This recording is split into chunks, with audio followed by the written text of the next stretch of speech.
5 তারিখের এই পর থেকে আজকের এই 1 তারিখ পর্যন্ত প্রায় 26-27 দিন হয়ে গেল। এই 26 দিনে যতগুলো অনুষ্ঠান করেছি একটাতেও কোনো পাহারাদার হিসাবে প্রশাসনের কাউকে লাগে না, অথচ কোনো জায়গায় বিশৃঙ্খলা হয়েছে আমি শুনিনি।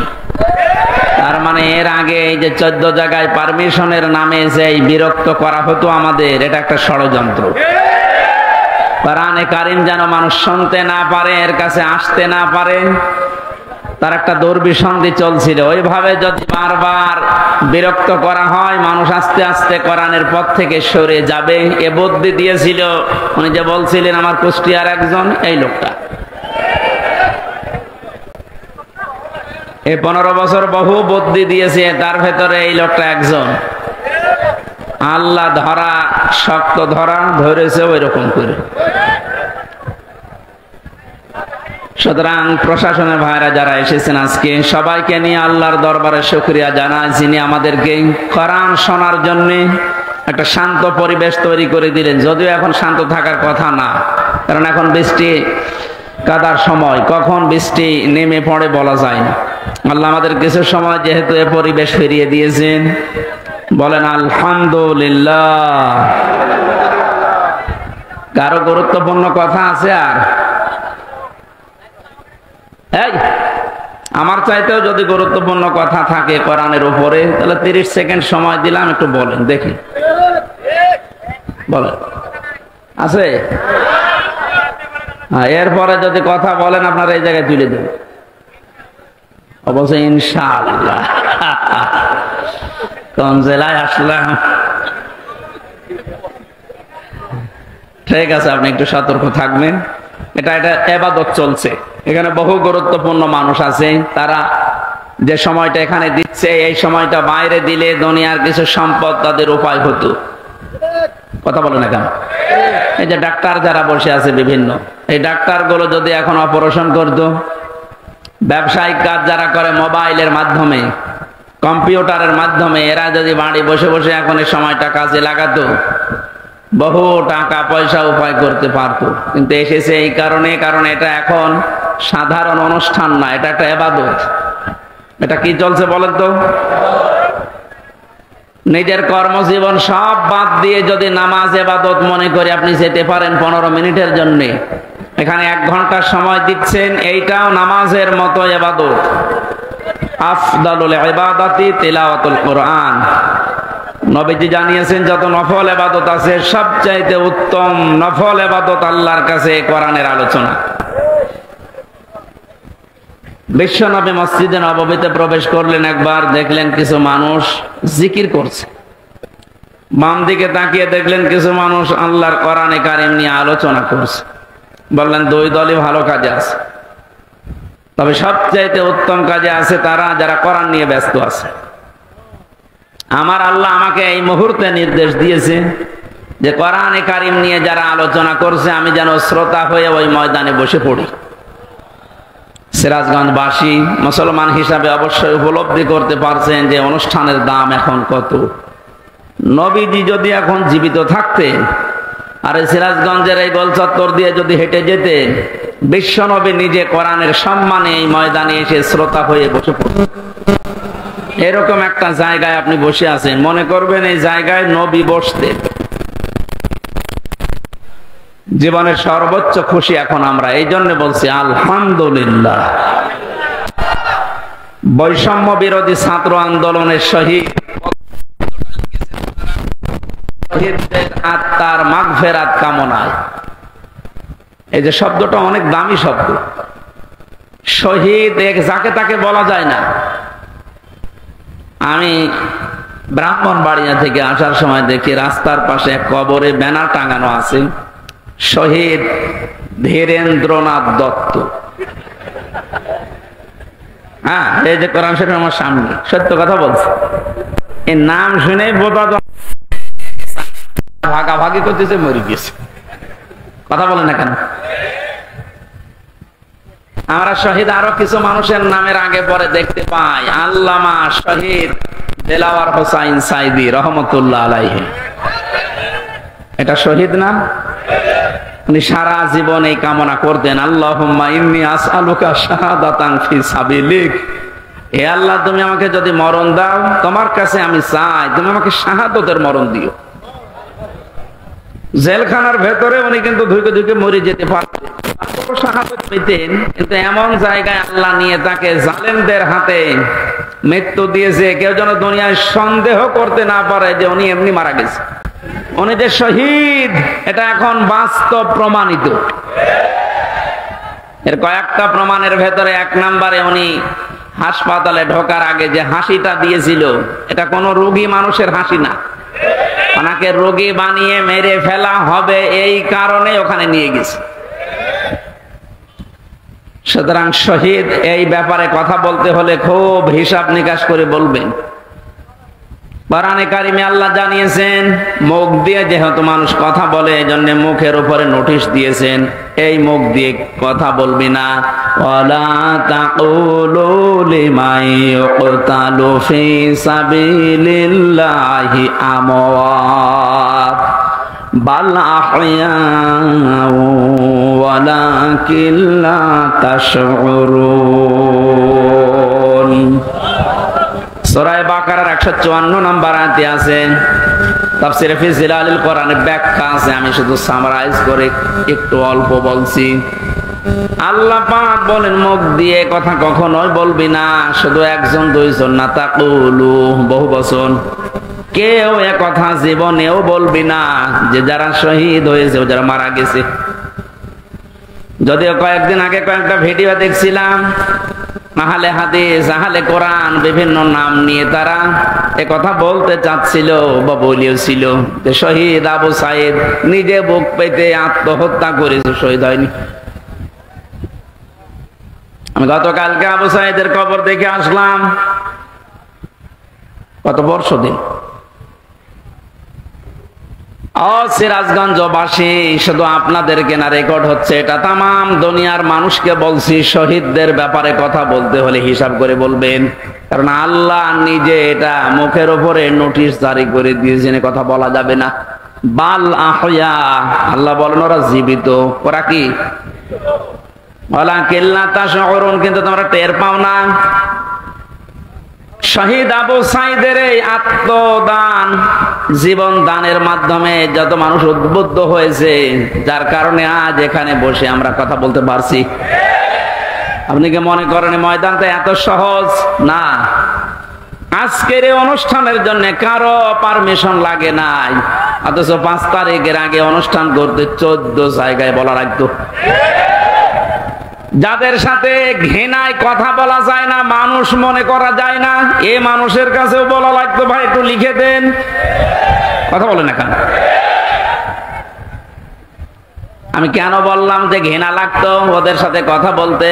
আমি এমনি বলি নাই, কোরআনে কারীম জানিয়েছে ইন্নাল্লাযীনা কাফারু মিন আহলিল কিতাবি ওয়াল মুশরিকিনা ফি নারি জাহান্নামা খালিদিনা ফিহা উলাইকা হুম শাররুল বারিয়া। আয়াতের ভেতরে আল্লাহ যে কথা জানিয়েছেন, নিশ্চয় যারা কিতাব পেয়েছে, আমরা যারা মুসলমান কিতাব পেয়েছি না পাইনি, আমাদের কিতাবের নাম বলেন। ইহুদিরা দাবি করে ওরাও কিতাব পেয়েছে তাওরাত, খ্রিস্টানরা দাবি করে ওরাও কিতাব পেয়েছে ইনজিল। 104 খানা সহিফা কিতাব মিলিয়ে আল্লাহ পৃথিবীতে দিলেন। এই জন্য যারা কিতাব পেয়েছে, কিতাব পাওয়ার পরে যে মানুষগুলো কুফরি করে, তার মানে কিতাবের কথা জানার পরও গোপন করে রাখে। মুশরিক যারা পৃথিবীতে, এই মানুষগুলো জাহান্নামে থাকবে চিরকাল।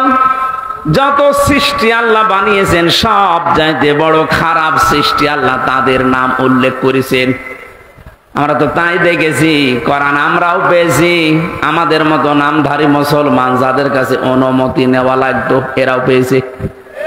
কথা বললেন না কেন? আজকে ইসলামী ব্যাংকের এক অফিসার এসেছিল দেখা করার জন্য একটু আগে। ওনার কাছে একজন বলছে আজকে তো মাহফিল আছে এখানে আমির হামজার, যাবেন না? মানে কোন দল করে আমি জানি না, উনি ঘোষণা দিয়েছে যে যাবো কি করে, ওখানে তো তাফসীর হবে না, হবে রাজনীতি। আপনি কথা বলতে পারলেন?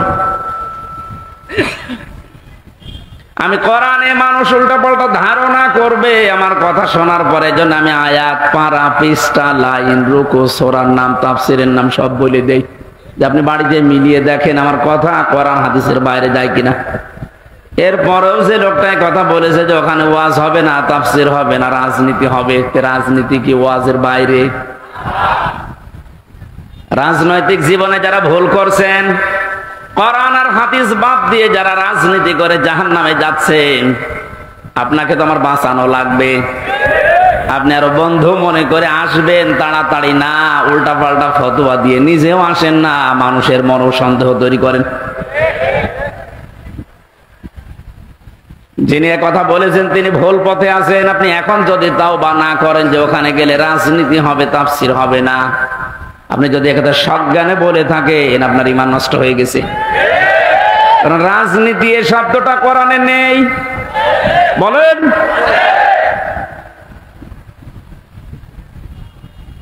শুধু তাসবিহ আদায় করার জন্য, শুধুমাত্র নামাজ পড়ার জন্য, জিকির করার জন্য যদি আল্লাহ আমাদেরকে বানাতেন, তাহলে পুরা কোরআন শরীফে প্রায় 9 জায়গায় এই কথাটা আছে, সাব্বাহা লিল্লাহি মা ফিস সামাওয়াতি ওয়া মা ফিল আরদ।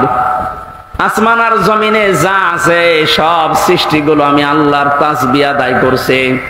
তো মানুষকে সৃষ্টি করার পরে তারাও তাসবিহ আদায় করছে, কথা আল্লাহ কোরআনে দেয়নি। মানুষকে আল্লাহ কেন দিয়েছেন এই পৃথিবীতে? ইন্নী জাইলুন ফিল আরদি খলিফা, অবশ্যই জমিনে আমি প্রতিনিধি পাঠাবো, খলিফা। কি পাঠাবো? বলেন বলেন। কেন সৃষ্টি জগতের নাম বললেন? যে জমিন আসমানে যা আছে সবাই আল্লাহর তাসবিহ পড়ছে, আর মানুষ বানানোর আগেই তিনি বললেন আমি জমিনে পাঠিয়েছি খলিফা। এই আয়াত দুইটা সামনে রাখলে বোঝা যায় মানুষকে জিকির করার জন্য, তাসবিহ পড়ার জন্য আল্লাহ বানায়নি, আল্লাহ বানিয়েছে প্রতিনিধি হিসাবে। আপনি প্রতিনিধি হিসাবে যদি এসে থাকেন, আপনার যদি ওই যোগ্যতা না থাকে, তাহলে প্রতিনিধি আপনাকে অবশ্যই নির্বাচিত করা লাগবে। কথা বলেন না কেন? এই যে প্রতিনিধি নির্বাচিত করা লাগে, আল্লাহ যেটা করে দেখিয়েছেন, এদিকে তাকান, এই নির্বাচিত, নির্বাচন, এই শব্দগুলো কোরআনে কারিম থেকে নেওয়া।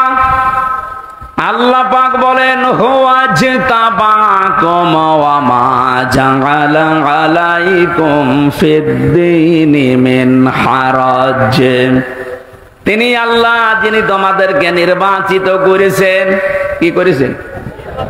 নির্বাচিত কখন করা হয়? যখন নির্বাচন হয়। 15 বছর তো নির্বাচনই হয়নি, তে নির্বাচিত কিভাবে হলো? তার মানে যারা ছিল সব অনির্বাচিত। নির্বাচিত যেন করা যায় সেজন্যই তো ফিল্ড লাগবে। সমান সমান ফিল্ড না হলে আপনি নির্বাচিত করবেন কি করে? আমিরে জামাত ডাক্তার শফিকুর রহমান এইটাই তো জানাতে যাচ্ছে জাতির কাছে, যে যারা দায়িত্বে আছে তাদেরকে একটু সময় দেন, তারা এই ফিল্ডটা তৈরি করে দিক। এটা ছিল না বলেই তো আপনি আন্দাজে অনির্বাচিত, নির্বাচিত বলে আপনি ঘোষণা দিতেন। ফিল্ড যদি তৈরি না হয়, আপনি তো আবার ওইভাবে দিনের ভোট রাতে করে বলবেন আমিও নির্বাচিত। 4-5 দিন আগে এদেরকে দিয়ে একটা ষড়যন্ত্র চলছিল। নির্বাহী আদেশের মাধ্যমে আইন মন্ত্রণালয় থেকে যারা দায়িত্বে আছে, বিনা ভোটে, বিনা নির্বাচনে, 900 ভোটে যে মানুষগুলো আন্দাজে নির্বাচিত হয়েছি বলে ঘোষণা দিয়েছিল, একবারে উপজেলা চেয়ারম্যান, মেয়র সব বাদ দিয়ে দিয়েছে। ওই মানুষগুলো শুরু করেছিল, না আমরা তো নির্বাচিত। কিসের নির্বাচিত? তুমি ফেজ তৈরি করেছিলে। আমার তো মনে হয় এদেরকে যারা সাহায্য সহযোগিতা করেছে এই ভোটে দাঁড়ানোর মাধ্যমে নাম দিয়ে, এরা অপরাধী। কারণ এরা নির্বাচিত করতে দেয়নি। এই জন্য এ দলও আছে ও দলও আছে, সব দিকে আছে। জাতীয় পার্টির নাম ধরে বলছি, এদের শাস্তি আরো বেশি হওয়া দরকার। কেউ রাজি হয় না, আর তুমি আগে আগে চলে গেলে মানে। আল্লাহ বলছেন হুয়া জিতাবাকুম, তিনি নির্বাচিত করেন। নির্বাচন না হলে উনি নির্বাচিত করবে কি করে? নির্বাচিত করার জন্য আল্লাহ প্রতিনিধিদের মাধ্যমে এটা তৈরি করেছেন। আমরা এখন নির্বাচিত করব কাদের, সেই কথা আল্লাহ কোরআনে দিয়েছেন।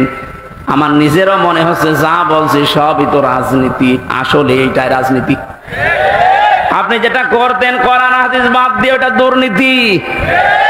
আর আমি কোরআন দিয়ে যেটা প্রমাণ দিয়ে বলছি আপনাকে বাঁচানোর জন্য, এইটাই আসল রাজনীতি।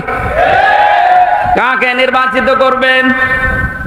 কোরআনে কারীম জানিয়েছে সূরা নিসা 5 নম্বর পারার 6 নম্বর পৃষ্ঠার 9 নম্বর লাইনের 59 নম্বর আয়াতে আছে, প্রথম অংশে পাবেন।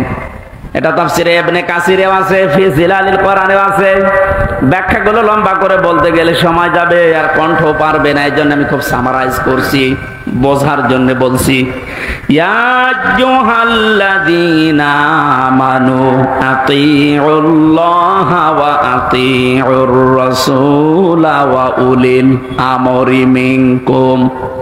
এখানে আলেম বসে আছে, যারা এখানে বসেন কোরআন হাদিস তারা একটু খেয়াল করবেন, যারা বসেন না তারা আর অ্যাক্টিভ হবেন, যেন বাড়ি যেয়ে মিলাতে পারেন। আল্লাহ ডাক দিয়েছেন ইমানদারেরা, আমার আনুগত্য করো, আমার রাসূলের আনুগত্য করো। আর তোমাদের ভেতরে যারা উলিল আমর, নেতৃত্ব দেয়, নেতা যারা, তাদেরকেও মেনে চলো। প্রশ্ন আমার এখানে, আতিউ এটা ফেল, ভার্ব, এটা ক্রিয়া। এই শব্দটা আল্লাহ নিজের নামে রাসূলের নামে দিয়েছেন, কিন্তু উলিল আমরের আগে দেয়নি। এ কথা বলেন না কেন? শুধু জি বলা না, এটা নিয়ে যাওয়া লাগবে যা একটা বাড়িতে। তাহলে ওই যে লোক ইসলামী ব্যাংকের অফিসারের কাছে বলেছে যেখানে রাজনীতি হবে, ও জীবনের কথা বলবে না। আতিউ শব্দটা আল্লাহ নিজের নামে রাসূলের নামে দিলেন, উলিল আমরের আগে দেয়নি। কেন দেয়নি? কারণ আল্লাহ রাসূলকে মানা লাগবে, কোনো প্রশ্ন করা যাবে না। কথা বলে না কেন?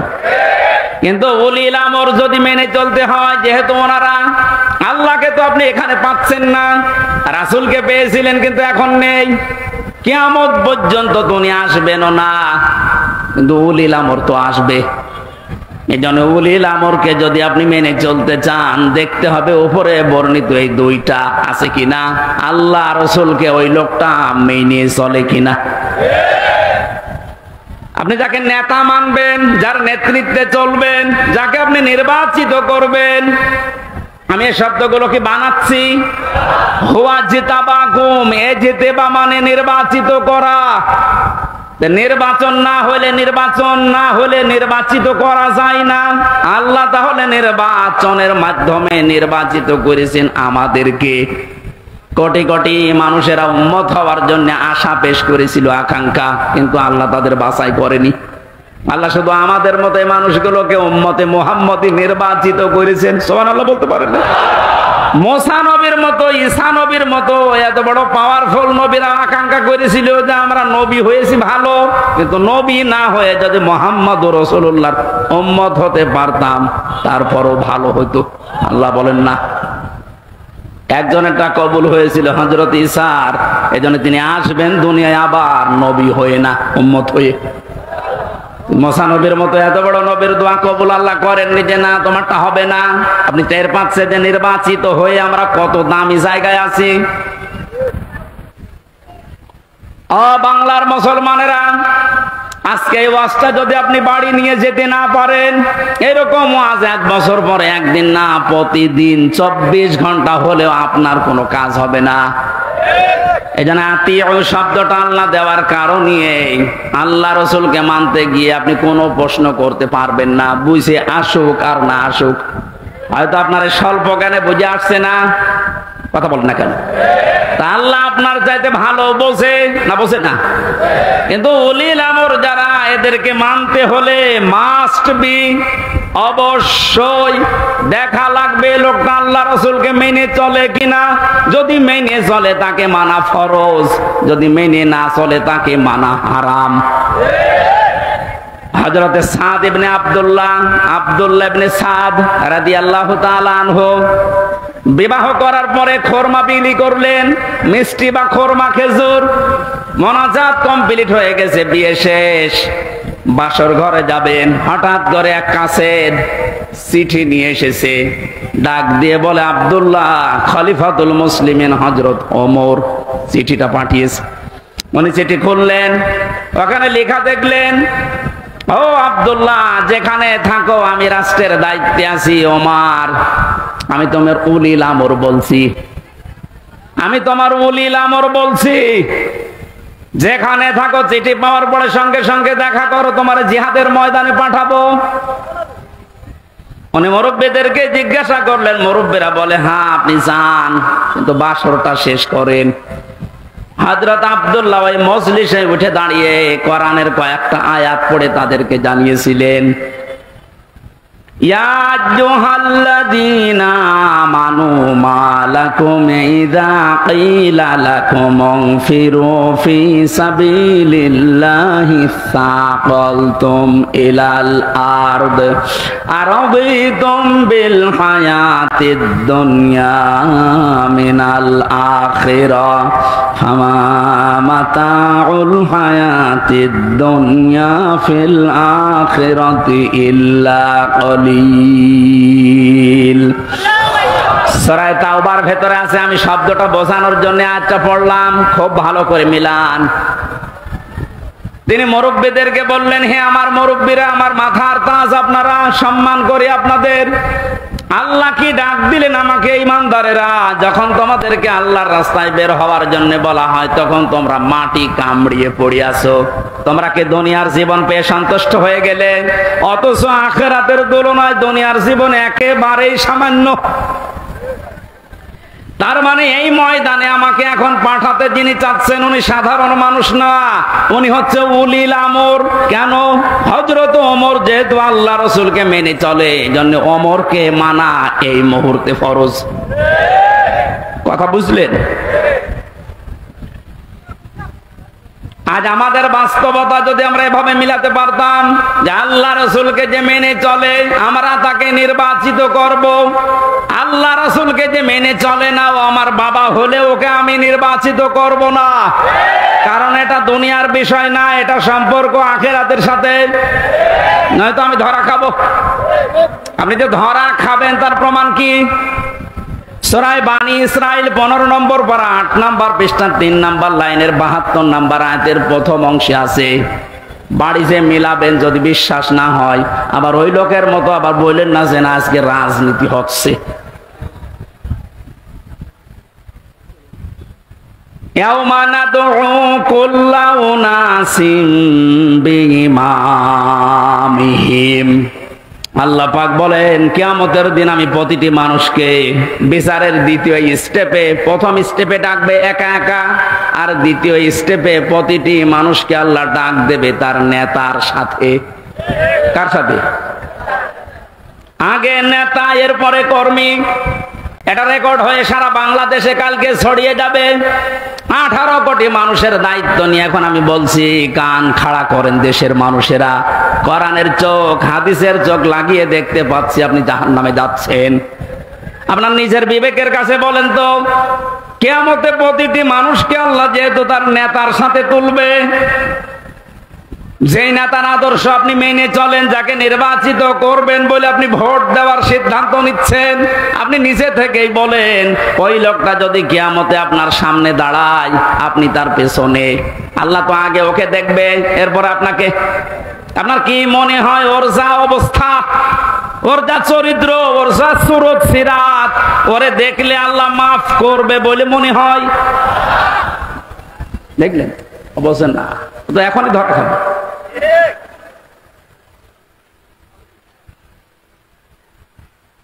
আপনি নিজে এখনই বললেন যে আমি যার পেছনে আছি, অন্তত যাকে নির্বাচিত করতে চাই বলে সিদ্ধান্ত নিচ্ছি, ভোট দেব বলে আমি মনে মনে করছি, এই লোকটার সাথে কিয়ামতে আল্লাহ ডাকলে আমারে মাফ করবে না, নিজে বলল। তাহলে ও ধরা খেয়েছে।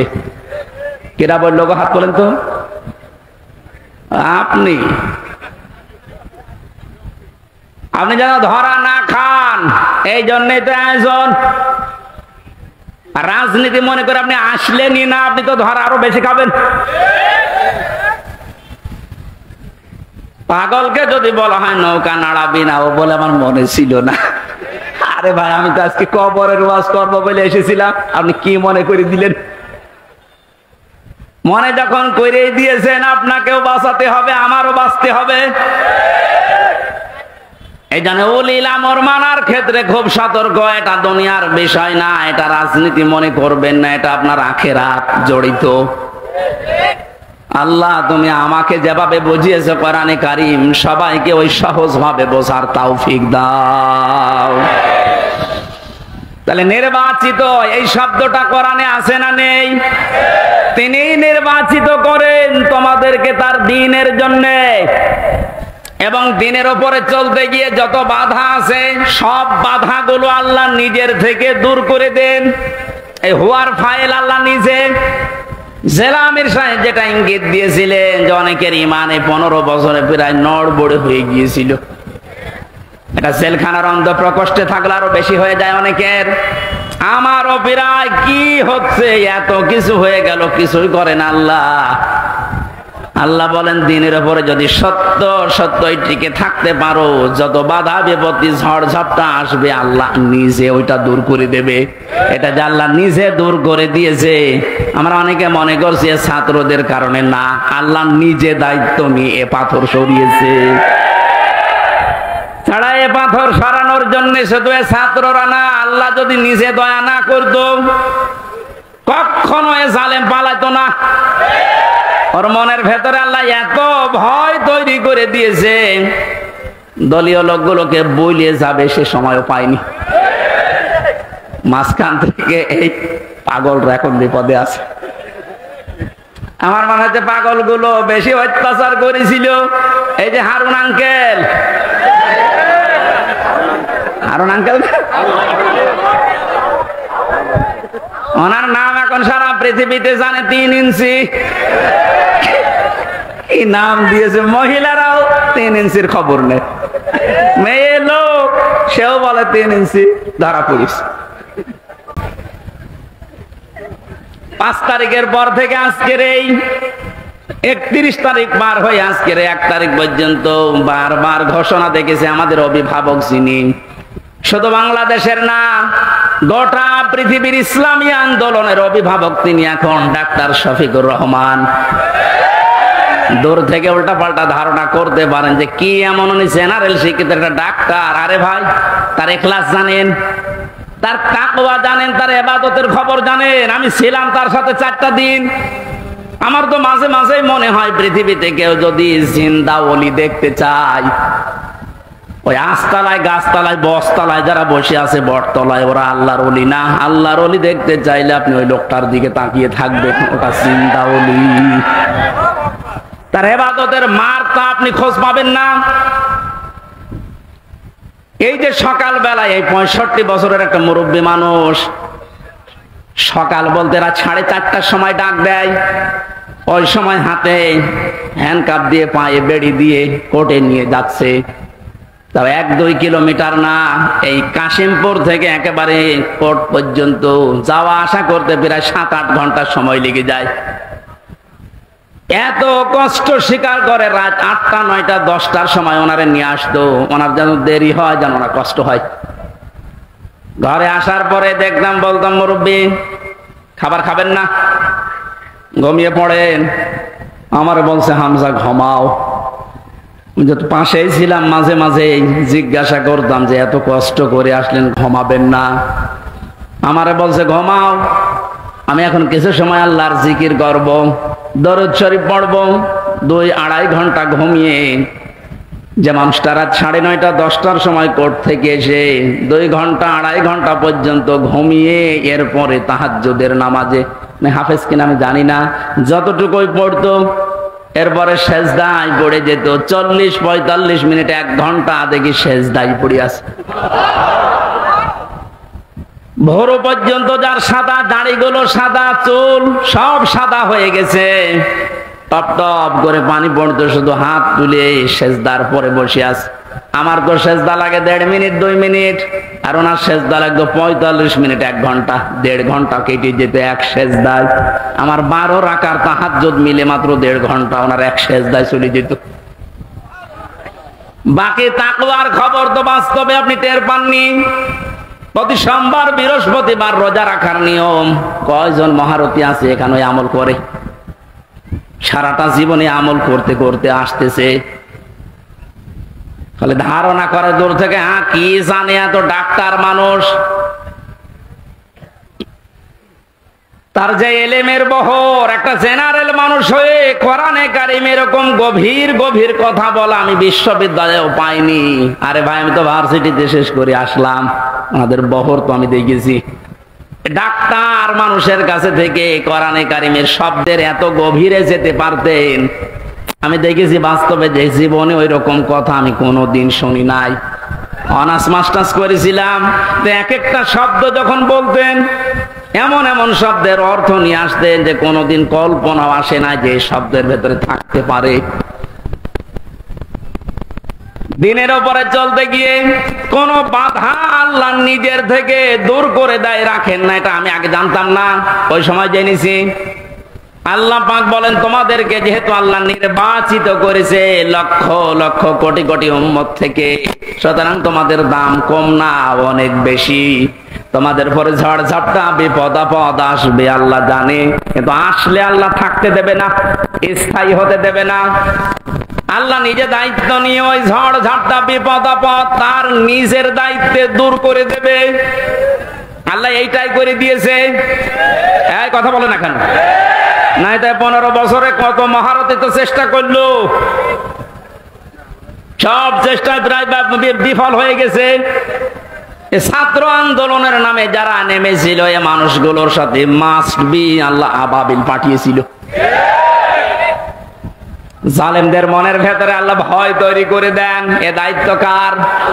আরো জোরে। এটা তৈরি করেন কাদের কারণে? যে মানুষগুলোর ভেতরে ইখলাস আছে যত বেশি, তাকে দেখলে জালেমরা ভয় পায় তত বেশি। আমরা 15 বছর অনেক জালেমকে ভয় পেয়েছি তার অত্যাচারের কারণে, আর আমিরে জামাতকে এখনো জালেমরা ভয় পায় তার তাকওয়ার কারণে। বাংলার মুসলমানেরা, আমি যেটা বোঝানোর জন্য পর্যন্ত এসেছিলাম, শহীদ যারা হয় এদের নিয়ে যারা উল্টা পাল্টা ধারণা করেন, কোনদিন এই মুখ দিয়ে কথা বলবেন না যে ওনারা মরে গেছে, এমনি না, ওনারা জীবিত, কিয়ামত পর্যন্ত শুধু জীবিত এইটাই থাকবে, কিন্তু আমরা টের পাই না। এর পরের কথা আল্লাহ দিয়েছেন, মানুষ যেহেতু ধারণা করতে পারে, মুখে হয়তো বলে না, কিন্তু ধারণা করতে পারে যে মরে গেছে। আল্লাহ ধারণার উপরও নোটিশ দিয়েছেন, ওয়ালা তাহসাবান্নাল্লাযীনা কুতিলু ফি সাবিলিল্লাহি আমওয়াতা বাল আহইয়াউন ইনদা রাব্বিহিম ইরযাকুন। সূরা আলে ইমরান 4 নম্বর পারা 11 নম্বর পৃষ্ঠা 9 নম্বর লাইনের 169 নম্বর আয়াত। এটা তাফসীরে কাবীরে পাবেন।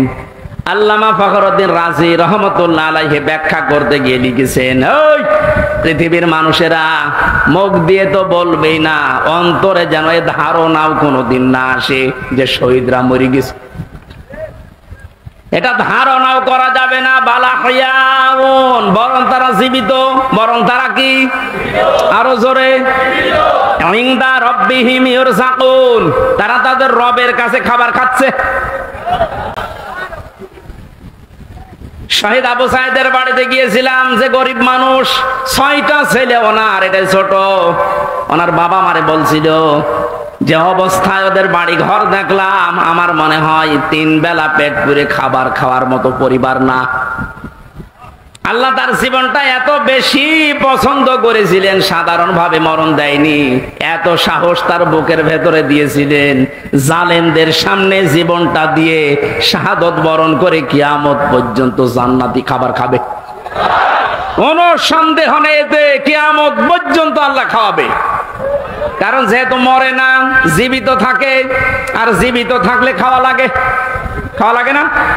আর খেলে রক্ত গোশত তৈরি হয়, খাবার খেলে মানুষের রক্ত গোশত তৈরি হয়।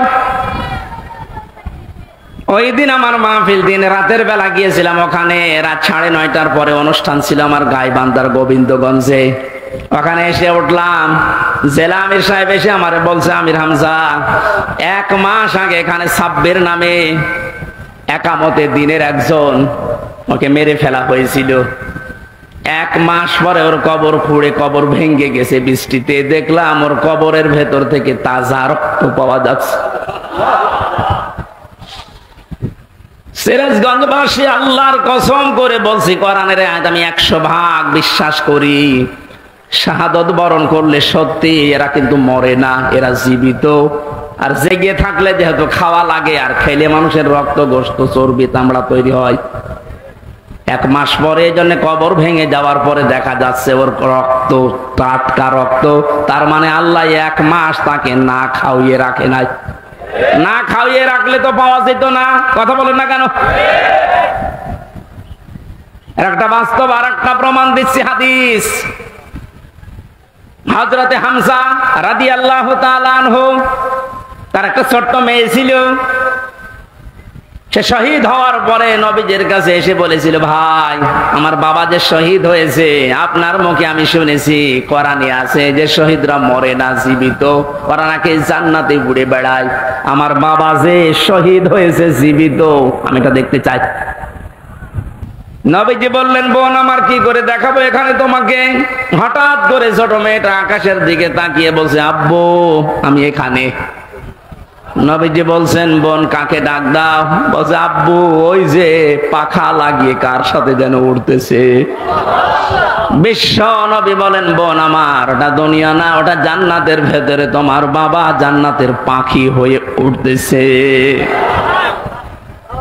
এই লোকটাকে 70 টুকরা করা হয়েছিল, এক লজ্জা স্থান কেটে 3 টুকরা করেছে। বিভিন্ন জায়গায় ছড়িয়ে ছিটিয়ে দিয়েছে, উহুদের ময়দানে, পাহাড়ি এলাকায়। সাহাবায়ে কেরাম তার লাশ টুকরা টুকরা গুলো এনে যখন এক জায়গায় করলেন, কয়েকটা টুকরা আর পাওয়া যায়নি, এমন দূরে দূরে তারা ফেলে দিয়েছে। নবীজি নিজের চাদরটা দিয়ে হযরতে হামজাকে ঢেকে দিলেন। মাথা থেকে হাঁটু পর্যন্ত ঢেকেছিল হাদিস এটা, পার বেরিয়ে থাকে, ঢাকা যায় না। আল্লাহর নবী মুহাম্মদুর রাসূলুল্লাহ নিজে সাহাবীদেরকে দিয়ে পাহাড়ি এলাকার লতা পাতা দিয়ে তার পাটা ঢেকে দিলেন, কবরে রাখলেন। যেহেতু জানা তার জন্য কাফন দাফনের জন্য ধোয়ানোর কোন লাশ ধোয়ানোর সিস্টেম নেই, শহীদরা মরে গেলে ধোয়ানো লাগে না, যেভাবে ইন্তেকাল করবে, শাহাদত বরণ করব, ওইভাবেই কবর দেওয়া লাগবে। কারণ কিয়ামতের দিন উনি ওইভাবে আল্লাহর সামনে উঠে দাঁড়াবে। আপনি যদি দেখবেন আবু সাইদ কিয়ামতে যখন উঠবে, 4টা গুলি লেগেছে যেখানে যেখানে, ওইটা নিয়ে দাঁড়াবে ঠিক ওইভাবে।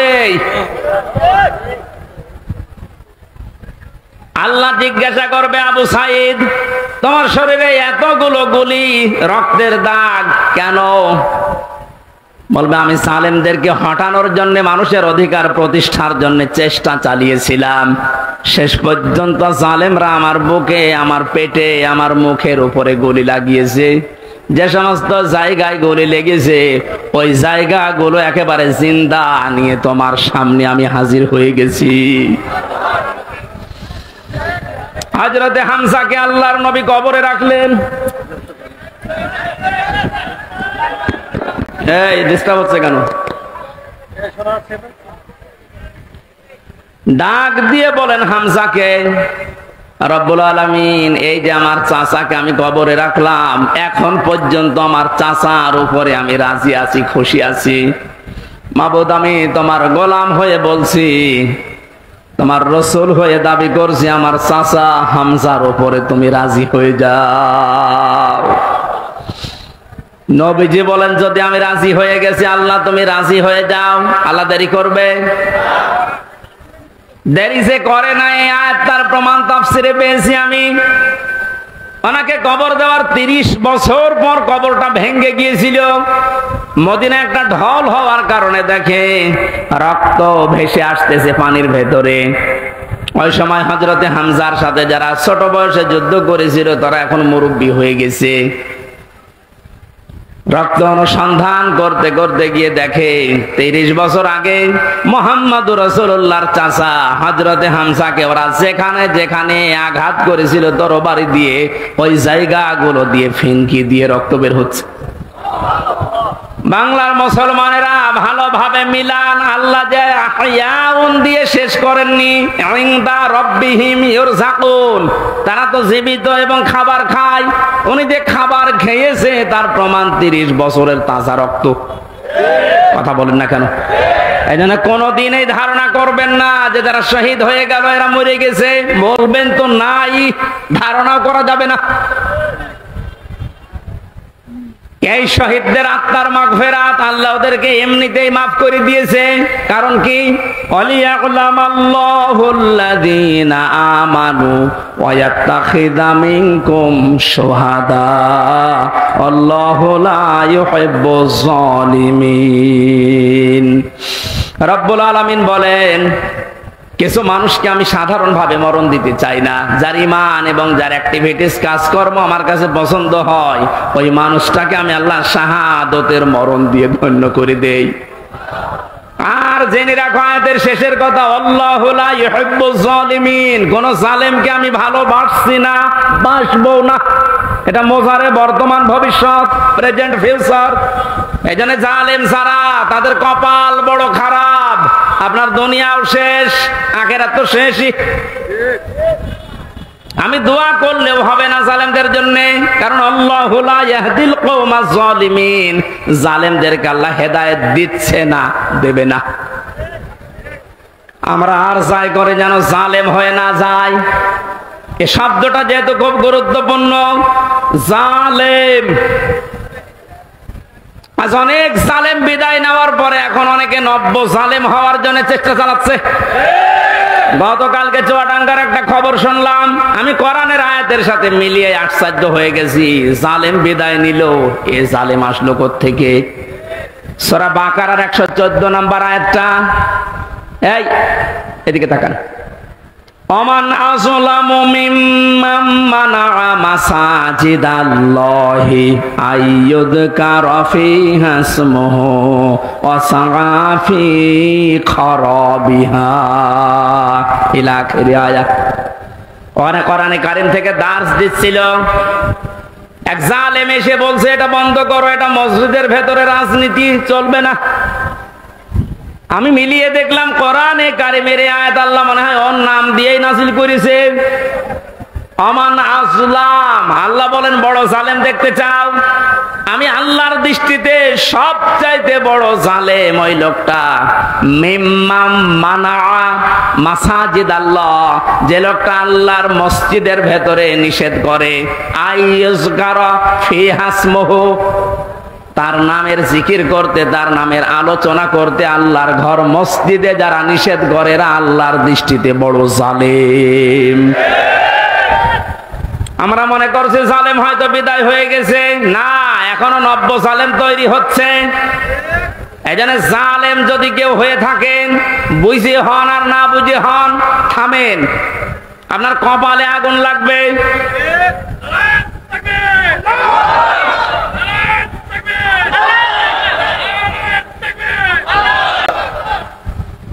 এটা সূরা শুআরার ভেতরে আছে, শেষ নাম্বার আয়াত। আল্লাহ বলেন অতি শীঘ্রই জালেমরা তাদের পরিণতি, তাদের আশ্রয়স্থল দেখতে পাবে। এই জালেমরা যেমন আজ দেখতে পাচ্ছে, এত বড় দরবেশ কেউ দেখলাম জুলুম করার ফল কি? দাড়ি কেটেও বাঁচতে পারে না। আল্লাহ বলেন জালেমদেরকে আমি ধরি, কারণ জালেমের বিরুদ্ধে আমার মামলা। কার মামলা? শব্দটা লক্ষ্য করেছেন?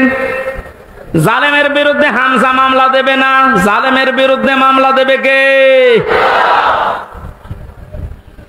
ডাক্তার শফিকুর রহমান আজকেও ঘোষণা দিয়েছে কুষ্টিয়ায় যে আমরা সবাইকে সাধারণ ক্ষমা করে দিলাম, কিন্তু যে পরিবারগুলো অত্যাচারিত হয়েছে তারা যদি এখন অত্যাচারের প্রতিশোধ নিতে গিয়ে কিছু করে, ওইটার জন্য আমরা দায়ী না।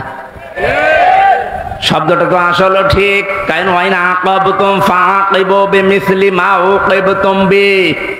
আল্লাহ বলেন যতটুকু অত্যাচারিত হয় প্রতিশোধ অতটুকু নিতে পারবা। আমার তো যতটুকু মনে হচ্ছে এতটুকু নিলেও জালেমরা দুনিয়ায় টিকে থাকতে পারবে না। আপনাকে ব্যারিস্টার আরমানের মতো 8 বছর যদি মাটির নিচে ওই কবরের ভেতরে রাখা যায়, আপনি যত বড় জালেম হন এমনি মরে যাবেন।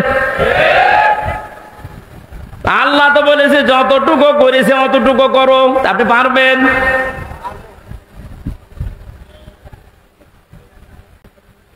আমার উপরও যতটুকু অত্যাচার হয়েছিল আমি চাই যাদের দ্বারা হয়েছে, যে মানুষগুলোর ইঙ্গিত হয়েছে, আমি ওই মানুষগুলোকে অতটুকু না করে ছাড় দেব না।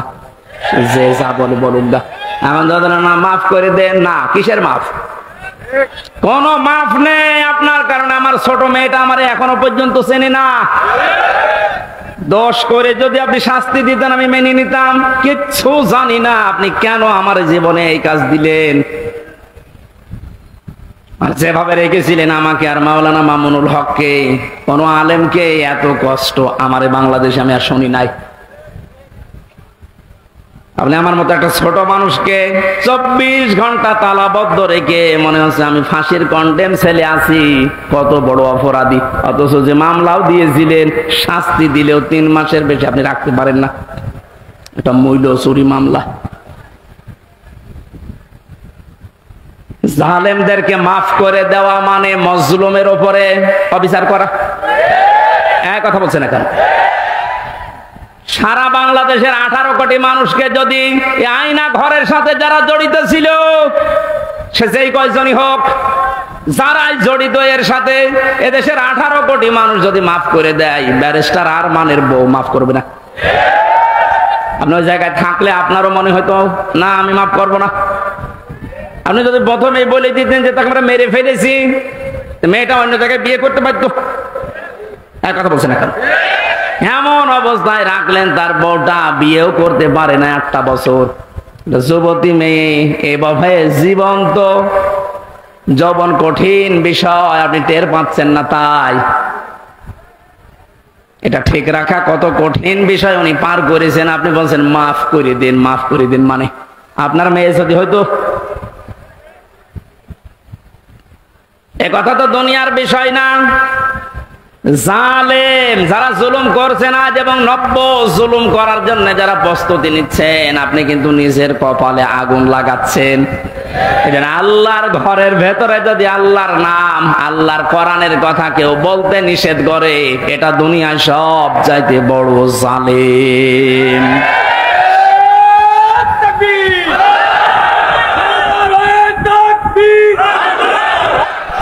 ইসলামের শত্রুরা, ইসলামের শত্রুরা,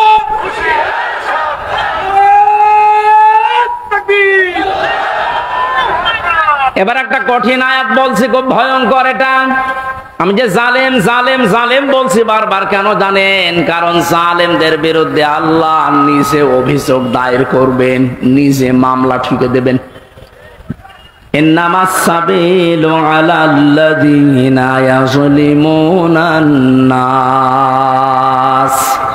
সূরা শুরার 42 নম্বর আয়াত প্রথম অংশে আছে, আল্লাহ পাক বলেন অবশ্যই আমি আল্লাহ নিজে মামলা দেব জালেমের বিরুদ্ধে, যারা মানুষ হয়ে মানুষের উপরে জুলুম করেছে, অত্যাচার করেছে। এজন্য বাংলার জালেমেরা আপনার দুনিয়ার জীবন শেষ, আর আখিরাত তো আপনি আল্লাহর মামলার আসামি। যিনি বিচারপতি, যিনি রায় দেবেন, তিনি যদি মামলার বাদী হয়, তা আপনি তো একেবারে সরাসরি খালাস পেয়ে যাবেন। বলেন না কেন? আমার মামলার যারা আসামি, যারা বাদী ছিল, যারা আমার মামলার যারা বাদী ছিল, তারা টাকা পয়সা বহু খেয়েছে আকিস গ্রুপের কাছ থেকে। গত পরশু দিন আকিসের মালিক আমারে বলছে, হুজুর আপনাকে আমরা চাকরি দিয়েছিলাম আমাদের মসজিদের খতিব হিসাবে, ওই শয়তানরা আপনাকে পেছে ফেলে আমাদের কাছে কয়েক কোটি টাকা 5 তারিখের আগ পর্যন্ত নিয়েছে। যদি 5 তারিখ না আসতো ওরা এখনো টাকা নিত। আমার মামলার আয়োজক লোকটা মেজানুর রহমান, টেকের হাটে বাড়ি। আমার মনে হয় ওরে পেলে পিটিয়ে মানুষ জনগণ মেরে ফেলবে। আর বাকিগুলোর নাম একবার বলেছিলাম ওই কুষ্টিয়ার এক মাহফিলে। তারা পরের দিন বলছো, হুজুর আর নাম বললেন না, কিছু হলে কিন্তু আমরা মারা পড়ে যাব। কেমন ভয় আছে জালেমরা দেখেন। তবে এই যে লোকটা, এই লোকটা 5 তারিখের আগের দিন 4 তারিখ রাত্রে টাকা নিয়েছে। এই মামলার আয়ুটা ও এখন নাই, থেমে গেছে। আমার মনে হয় 5 তারিখ বাংলাদেশে না আসলে ও শয়তান এখনো টাকা নিত।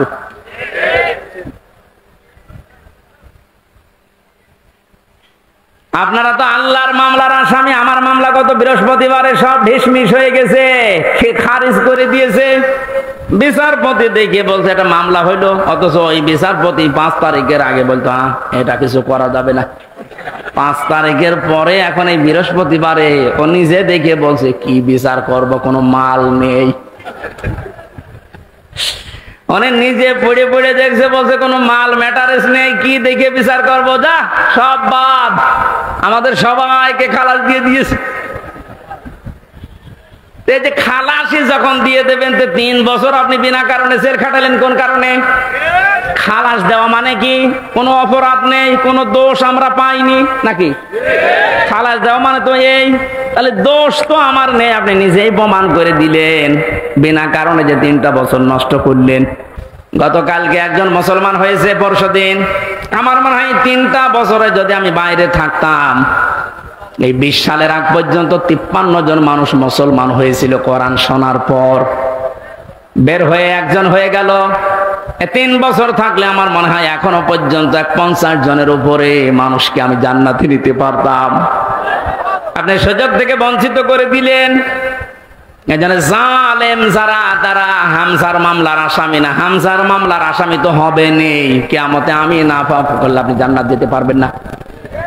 আর সব চাইতে বড় দুঃখ আপনার জন্য, আপনি আল্লাহর মামলার আসামি।